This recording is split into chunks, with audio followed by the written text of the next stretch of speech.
राधे राधे दोस्तों, स्वागत करती हूँ आपका हमारे यूट्यूब चैनल पर। सो फ्रेंड्स, जैसा कि आपको पता है कार्तिक मास अभी चल रहा है, तो आज कार्तिक मास की एकादशी का दिन है, जिसे कि प्रबोधनी एकादशी या देवउठनी एकादशी भी कहा जाता है। इस दिन माँ तुलसी का विवाह भी हमारे ठाकुर जी से हुआ था। तो आज देवउठनी एकादशी की हम कथा कहेंगे। आइए शुरू करते हैं। धर्मराज युधिष्ठिर कहने लगे कि हे भगवान, मैंने कार्तिक कृष्ण एकादशी अर्थात रमा एकादशी का सविस्तार वर्णन सुना। अब आप कृपा करके मुझे कार्तिक माह के शुक्ल पक्ष की एकादशी के विषय में बताइए।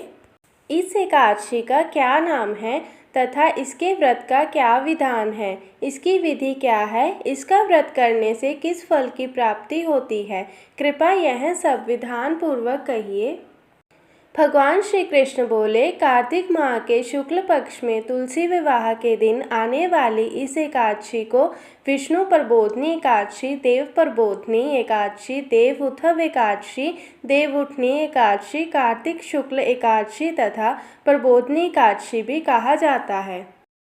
यह बड़े बड़े पापों का नाश करने वाली है। इसका महात्म्य मैं तुमसे कहता हूँ, ध्यान पूर्वक सुनो। एक राजा के राज्य में सभी लोग एकादशी का व्रत रखते थे। प्रजा तथा नौकर चाकरों से लेकर पशुओं तक को एकादशी के दिन अन्न नहीं दिया जाता था।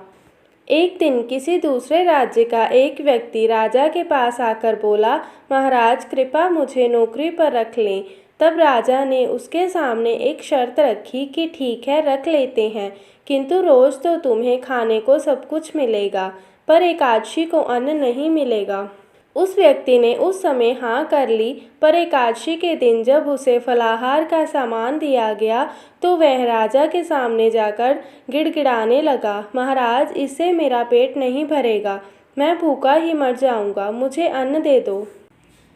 राजा ने उसे शर्त की बात याद दिलाई, पर वह अन्न छोड़ने को तैयार नहीं हुआ।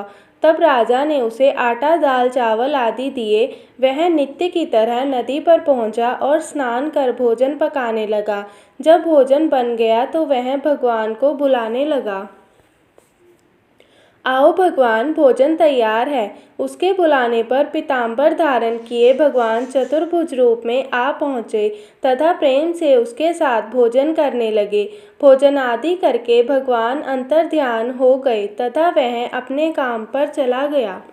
15 दिन बाद अगली एकादशी को वह राजा से कहने लगा कि महाराज मुझे दुगुना सामान दीजिए। उस दिन तो मैं भूखा ही रह गया। राजा ने कारण पूछा तो उसने बताया कि हमारे साथ भगवान भी खाते हैं, इसलिए हम दोनों के लिए ये सामान पूरा नहीं होता। यह सुनकर राजा को बड़ा आश्चर्य हुआ। वह बोला, मैं नहीं मान सकता कि भगवान तुम्हारे साथ खाते हैं। मैं तो इतना व्रत रखता हूँ, पूजा करता हूँ, पर भगवान ने मुझे कभी दर्शन नहीं दिए। राजा की बात सुनकर वह बोला, महाराज यदि विश्वास ना हो तो साथ चलकर देख लो। राजा एक पेड़ के पीछे छिपकर बैठ गया।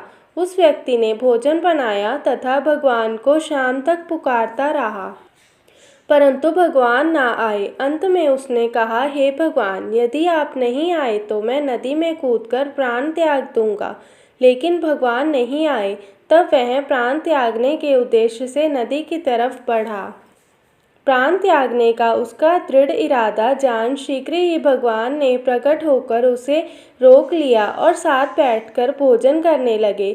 खा पीकर वे उसे अपने विमान में बिठाकर अपने धाम ले गए। यह देखकर राजा ने सोचा कि व्रत उपवास से तब तक कोई फायदा नहीं होता जब तक मन शुद्ध ना हो। इससे राजा को ज्ञान मिला। वह भी मन से व्रत उपवास करने लगा और अंत में स्वर्ग को प्राप्त हुआ। सो फ्रेंड्स, आज की देवउठनी एकादशी कथा का यहीं पर समापन होता है। अगली एकादशी कथा के लिए आप हमारे चैनल से जुड़े रहिए और हमारे चैनल को सब्सक्राइब ज़रूर करें। राधे राधे।